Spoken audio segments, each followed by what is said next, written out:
The story I have for you today is a true Canadian story. This story takes place in Nova Scotia, over 70 years ago, in 1946. For many years, people were not being treated equally. Have you heard about slavery? It was a time when white Europeans traveled to Africa and stole black people from their homes. They brought them to North America to clear the land and perform backbreaking work. Over 400 years later, slavery has been banned from most parts of the world, but we still face racism today. What is racism? The word race is used to describe people based on the color of their skin. Racism is when a group of people are treated unfairly because of the color of their skin. Do you know about segregation? Racial segregation is separating people into groups for daily life based on the color of their skin.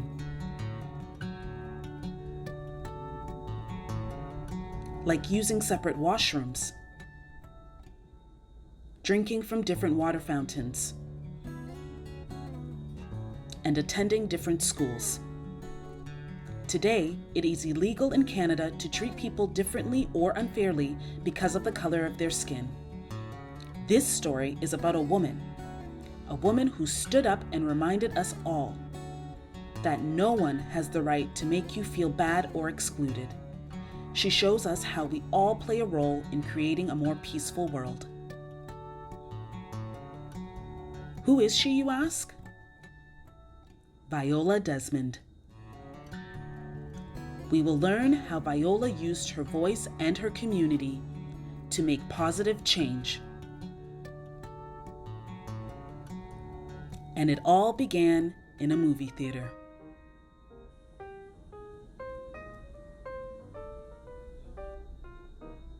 Viola Desmond Won't Be Budged, written by Jody, Nyasha and illustrated by Richard Rudnicki.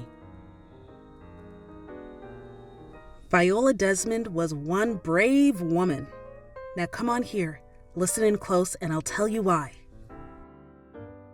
It was a day with a zing in the air when Viola set out on her way. She waved to Gladys and Susu, who worked for her at Vi's Studio Beauty Parlor.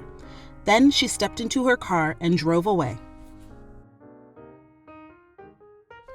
Viola drove those winter-wet roads with care. She had a meeting to attend 3 towns away. But guess what? She never made it there. First, she heard a rattle. Then she heard a clunk. And her car began to shake. Quick, Viola drove into New Glasgow, Nova Scotia, to a garage. The mechanic said it would take some long hours to fix up the car, so Viola made plans to pass the time. She walked up the street and down until she came upon the beautiful Roseland Theatre. I'll watch a movie, Viola thought, and she stepped up to the window to buy a ticket for the show. Her ticket in hand, Viola found the perfect seat, right down close where she could see real good. But then she felt a tap on her shoulder. She looked up into the face of the usher. "You have a cheap upstairs ticket," she said. "You have to go up to the balcony." "Well," said Viola, "that cashier must have made a mistake. I'll just go on and buy me a main floor ticket then." The usher shook her head. "No. You people have to sit in the upstairs section." Right then, Viola understood crystal clear what she was saying. It was 1946. Back then, the Roseland Theatre, like a lot of other places in Canada, was segregated. That meant black people were not allowed to sit, stand, or even be in the same section as white people. Viola felt sad. Viola felt scared. But most of all, Viola felt mad. "Look," she said, "I'm willing to pay the right price, and this is the seat that I want, so I'm not moving. "Well," said the usher, and went to tell the manager. "Well," said the manager, and went to phone the police. And before you knew it, all three of them came up to Viola to insist that she move to the balcony. But I told you Viola was brave, didn't I?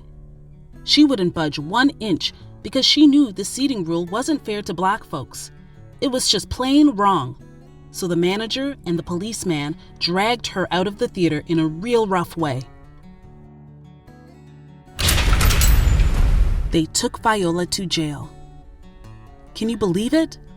She sat on a hard bench all night long and tried to keep her spirit strong. The next morning, Viola was taken before a judge and charged with not paying the proper ticket price. She tried to explain that she was happy to pay more for a downstairs ticket, but they didn't listen to her none. Viola was charged a fine of $20, which was a whole lot of money in those days. Then she was free to go. Viola was glad to get back home to her beauty parlor. When people came by to visit, she told them what happened to her in New Glasgow. The story made them angry too. So Viola and black community groups in Nova Scotia decided to appeal her charge. A year later, in 1947, they faced the Nova Scotia Supreme Court.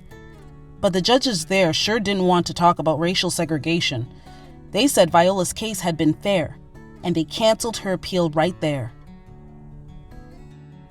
Still, Viola's bravery made a big difference. She inspired all kinds of people to fight against segregation, and by the late 1950s, it was made against the law. So come on and join me in saying thank you to Viola Desmond, a real hero who sat down for her rights.